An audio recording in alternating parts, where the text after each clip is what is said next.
ఆ America doctor Uyyuru Lokesh గారు గోలేంటి, ఆయన జగన్ గారిని ఫాలో అవటం ఏంటి, అసలు ఈ గోలంతా ఏందబ్బా? ఇంతకుముందు టిక్ టాక్ లో డాన్సులు వేసుకున్న ఒక పెద్ద మనిషిని తీసుకొచ్చి ఆయన ఒక ఆర్థికవేత్త, ఆంధ్రప్రదేశ్ నాశనం అయిపోతుందని ఒక స్టోరీ చెప్పించారు.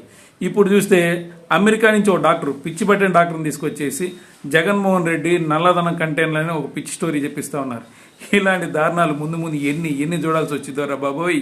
జగన్ గారు వాళ్ళ మిస్సెస్ని తీసుకొని లండన్ వెళ్ళాడు అంటండోయ్. అలాగే చంద్రబాబు గారు కూడా వాళ్ళ మిస్సెస్ని తీసుకొని అమెరికా పోయాడు అంటండోయ్. ఇంతకీ వాళ్ళు ఎందుకు వెళ్ళినట్టబ్బా? ఆంధ్రాలో ఎలక్షన్ ప్రాసెస్ ముగియగానే చంద్రబాబు గారు తన భార్య భువనేశ్వరి గారిని తీసుకుని అమెరికా వెళ్ళటం, జగన్ గారు భారతి గారిని తీసుకుని లండన్ వెళ్ళటం ఇది తొలిసారి కాదు, ఆఖరిసారి కాదు. కానీ ఈసారి కోడిగుడ్డు మీద బొచ్చుకికే బ్యాచ్ ఒకటి తయారైపోయిందన్నమాట. వీళ్ళు చంద్రబాబు గారు తన ఆస్తులు అమ్ముకొని అమెరికా బారిపోతున్నారని, జగన్ గారు కంటైనర్ రూపంలో లండన్ డబ్బులు తరలిస్తున్నారని వీళ్ళు ఒక వింత వాదన తీసుకొస్తా ఉన్నారు. ఒకవేళ దీన్ని నమ్మావా మనం మోసపోయినట్టే.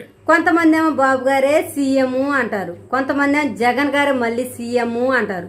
ఇంతకీ ఎవరు గెలుస్తారు, ఎవరు ఓడిపోతారబ్బా?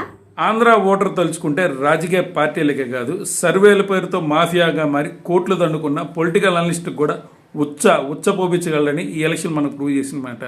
ఎవడు గెలుస్తాడో ఎవడు ఓడిపోతాడో ఎవడికి అర్థం కాని సమస్యగా మారిపోయిందనమాట.